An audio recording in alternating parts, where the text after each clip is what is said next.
Hello, Year 6, it's Miss Dobbins here with your Lesson 3 of Art. Now, if you haven't already, please make sure that you've completed Lesson 1 and 2, which is below these 4 slides or these 4 little links and videos.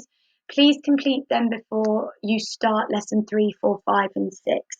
You may have completed them already in school, which is absolutely fabulous. If you've not yet, please complete them, making sure that you keep them perhaps in a little book, and then you can bring them in to add them to your art book when you come back into school. I hope you're all well. Today we are on lesson 3 and we are going to be experimenting with shade, tint, colour and tone. Now I recommend for this lesson, if you do and are able, please make sure that you've maybe got some oil pastels or some form of paint, because as it says here, we are going to be experimenting with different shadings, tones, tints, colours and essentially different types of colour and ways in which we can use it. If not, pencil or pens are just fine. Perhaps pencils because you're able to shade better. Pens maybe not so much because they will smudge and ink. So if you haven't got those, go and get some now, pause this video and then come back and we can get going. Your main success criteria by the end of this lesson is I can identify primary, secondary and I can't say it, tertiary, so three-way colours and explain what they are. Now, when it comes to that, I do apologise, I just can't say the word. So please bear in mind, we were going to call them tea colours, just to help me out, because it's one word I can't get out. And as well as that, you are able to make different tones, shades and tints. So as I said, making sure that you're using pencils, make sure they're nice and sharp. If you do have the possibility of oil colours or pastels, that would be amazing, because that's what we're going to be using in class. If not, any form of paint, perhaps watercolour if possible, because poster paint can be a little bit hard to shade and tint unless you've got white tones and darker tones, such as white and black, to be able to mix them slightly, as you can see in this picture here. We're also going to be looking at keywords as well. So to start off, have you heard of these words primary, secondary, tea colours, also maybe the words tones, shades, tint, as well as that, colours? Have a think, maybe write them down, describing what you think they might mean. I'm going to give you a few moments to do that. Please remember to pause the video. Now we're going to go through what each of these mean as we go through each of the stages. But as you can see here, maybe you can think about the colours that you've got in front of you. Maybe you can see about the pictures.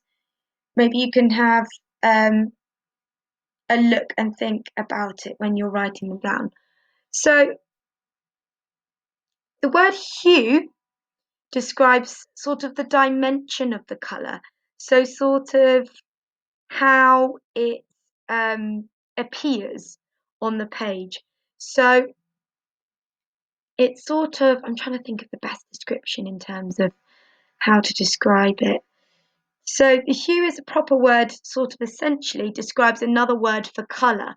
Hue is a proper word to describe the colour within the spectrum. So colour we know is different sort of tones and shadings of a colour. You could have red, blue, green, pink, etc.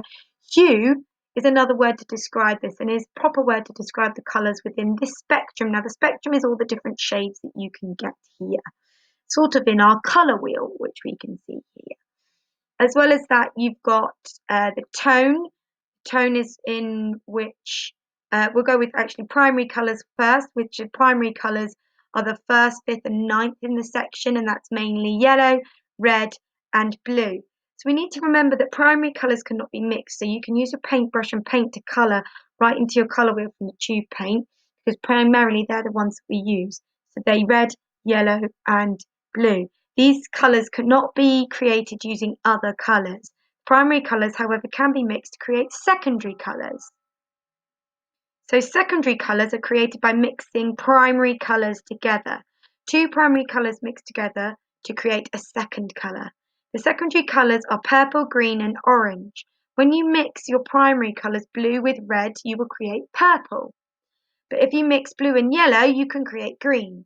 And if you mix yellow and red together, you will create orange. So they're your secondary colours. As well as that, you can think of sort of what we call tertiary So the T colours, so 3 types of shadings, they're also called intermediate as well. That's when you mix primary and secondary colours together and they create other colours in our spectrum. As well as that, you've got keywords such as tint, which I can tell you exactly what that is, which is, sorry, I wrote it down and I can't seem to find it, so I do apologise. Which if you look on the side here, it does tell you what they are, but tint is where you can have, it's where an artist adds a colour to white to create a lighter version of the colour. An example of a tint is sort of pink, if you can see here. If you add white, that makes it a lighter shade of blue here. You've then got shade, which is where an artist adds black to a colour to darken it, and tone, which is where a grey, so that's obviously white and black mixed together, that's added to a colour to create a sort of middle road between the two of them. So I know that explanation isn't as brilliant as we would have liked, but please recap on these in a moment just to remind you. So here we are. Hue means these are a family of 12 purest and brightest colours. You've got the 3 primary colours which I've explained, the 3 secondary colours which I've just explained to you, and the 6 territory colours. All the other colours are made from these. So without these 3 sections, particularly the primary colours, you would not have any other colours involved.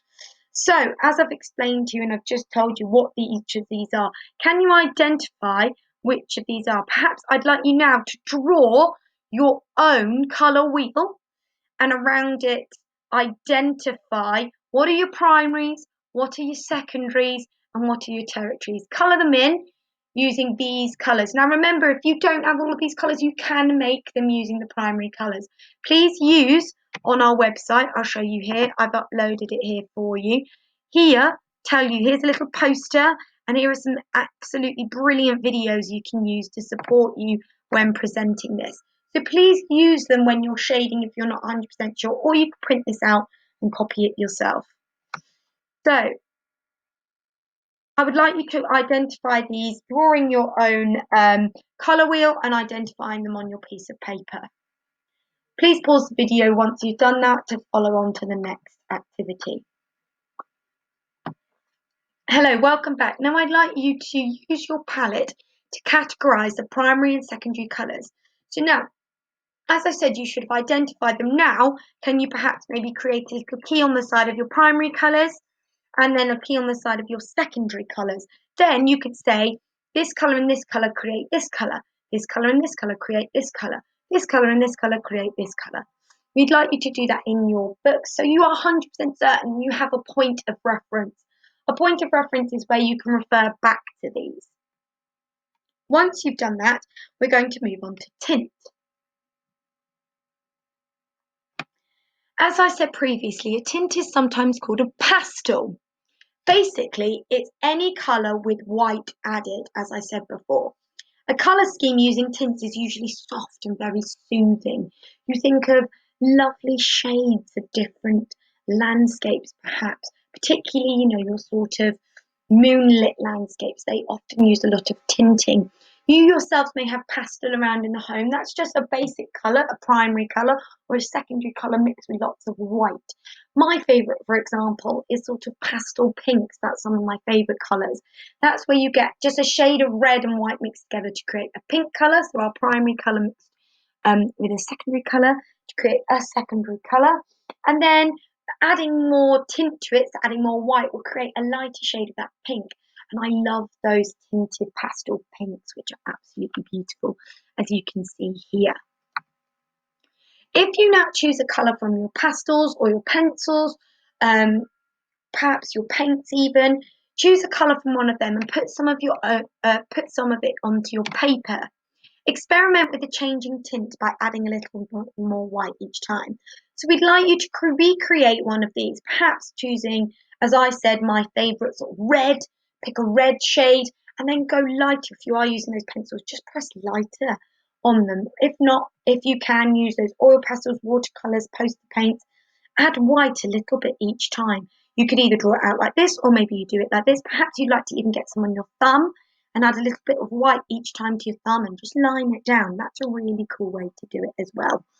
So I'd recommend you having a go at that. We'd like to see at least 2 of these in your books of different colours. You might pick red, you might pick blue, you might pick even yellow. Or you might pick a really great one, see is orange. It always reminds me of sunsets. So pause this video or pause these teaching points and pause this presentation. Have a go at that because we'd like to show your shades of that colour. Can you also identify, is it a primary, is it a secondary colour that you've chosen? Pause this video and then come back. Now we move on to shades.